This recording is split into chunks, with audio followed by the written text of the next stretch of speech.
Asaduddin Owaisi. Sir बहुत बहुत शुक्रिया मोहतरम कि आपने बोलने का मौका दिया। मैं मोदी सरकार से जानना चाहता हूं कि देश की माएँ आपसे सवाल कर रही हैं कि आपने उनके मासूम बच्चों को दूध और अंडे से क्यों महरूम करके रख दिया। देश का वो ट्रक ड्राइवर जो नौजवान है आपसे सवाल कर रहा है, उसकी आमदनी 2014 से नहीं बढ़ी मगर उसके खर्चे डबल हो गए। देश का वो प्लम्बर मोदी सरकार से सवाल कर रहा है कि वो 2 साल से बेरोजगार है, कोविड-19 से कर्जों में डूब चुका और एक गैस का सिलेंडर भी खरीद नहीं सकता। मोदी सरकार से देश की 50% आबादी जो नौजवानों की है वो उससे सवाल कर रही है कि हम 50% तो हैं मगर 28% बेरोजगार क्यों हैं, आपने हमारा मुकद्दर बेरोजगार क्यों बनाकर रख दिया। वो आज देश के आंगनवाड़ी वर्कर मोदी सरकार से सवाल कर रहे हैं कि हम 4,500 रुपये महाना में कैसे जिंदगी गुजारेंगे और साथ ही साथ हमको कहा जाता है कि हम फ्रंटलाइन वर्कर बनकर रहें। देश की माएँ आपसे सवाल कर रही है मोदी सरकार से कि उज्ज्वला योजना के सिलेंडर जो 2015 में कीमतें थी वो डबल हो गई, आज वो कीमतों को सिलेंडर को रिफिल नहीं करा सक रही हैं। सर वो आज गरीब घरों की महिलाएं देश के प्रधानमंत्री से सवाल कर रही हैं कि जो कॉस्ट ऑफ बेसिक ग्रोसरीज था वो 68% इजाफा क्यों हो गया, मोदी सरकार को उसकी खबर है या नहीं। आज इस देश का मजदूर मोदी सरकार से सवाल कर रहा है कि 2015 से उसकी तनख्वाहों में सिर्फ 22% इजाफा हुआ है मगर price of essential food item से 50% इजाफा हुआ है। सर देश का गरीब जो आज भूखा सो रहा है वो देश के प्रधानमंत्री मोदी से पूछ रहा है कि मैं रात में और मेरे बच्चे भूखे सोते हैं मगर देश में 215 बिलियनर पैदा हो गए, कब तक गरीब का पैसा बिलियनर को जाएगा, वो गरीब मोदी सरकार से सवाल कर रहा है।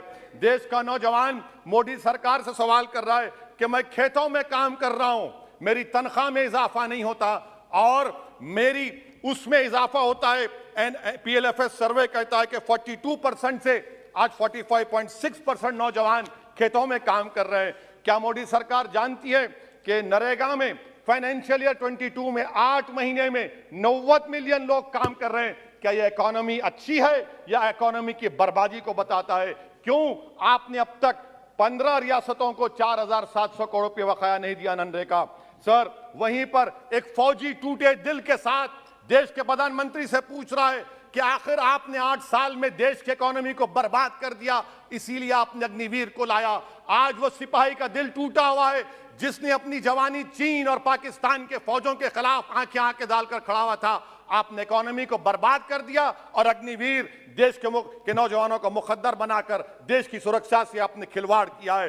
देश के मासूम बच्चे जो स्कूल को जाते हैं देश के प्रधानमंत्री से पूछ रहे हैं कि प्रधानमंत्री जी आपने हमारे किताबों पर पेंसिल पर पेन पर 18% GST क्यों लगा दिया? सर देश के इकोनॉमिक एक्सपर्ट्स प्रधानमंत्री से पूछ रहे हैं कि हमने कानून बनाया कि कंज्यूमर प्राइस इंडेक्स 2 और 6% के दरमियान होगा, आखिर क्यों वो 7% हो गया? WPI 15% हो गया। सर देश के 40 करोड़ गरीब से गरीब देश के प्रधानमंत्री को खुलकर जवाब दे रहे हैं और पैगाम पहुंचा रहे हैं कि इन्फ्लेशन करप्शन के बराबर है। वो 40 करोड़ गरीब देश के प्रधानमंत्री से कह रहे हैं कि आपकी सरकार में और यूपीए की सरकार में कोई फर्क नहीं है, इन्फ्लेशन उनकी नजर में करप्शन है। सर देश के गरीब आदमी जो 95% FDs में डालते हैं वो देश के प्रधानमंत्री से पूछ रहे हैं कि आपकी सरकार के गलत फैसलों से 7% इन्फ्लेशन की वजह से वो 3.5% पर एनम उनको लॉस हो रहा है।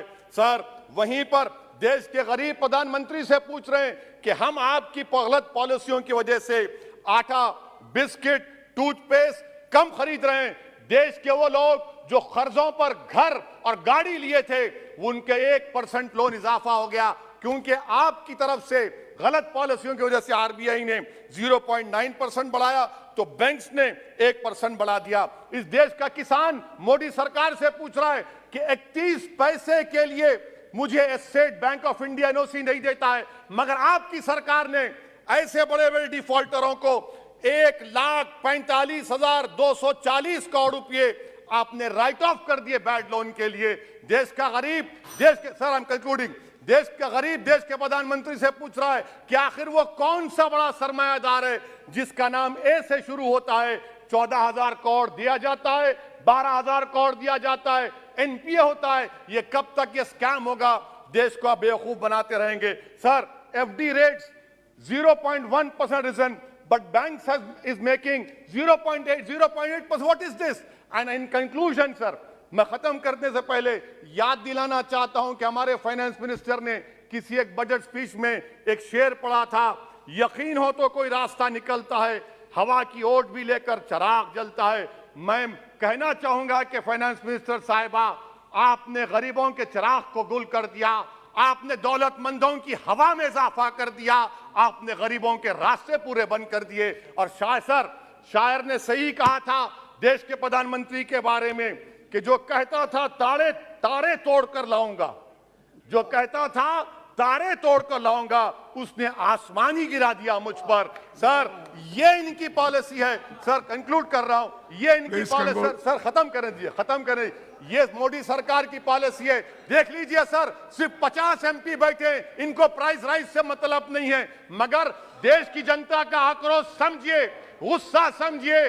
आपको समझना पड़ेगा, आज गरीब मायूस है सरकार से। Thank you sir.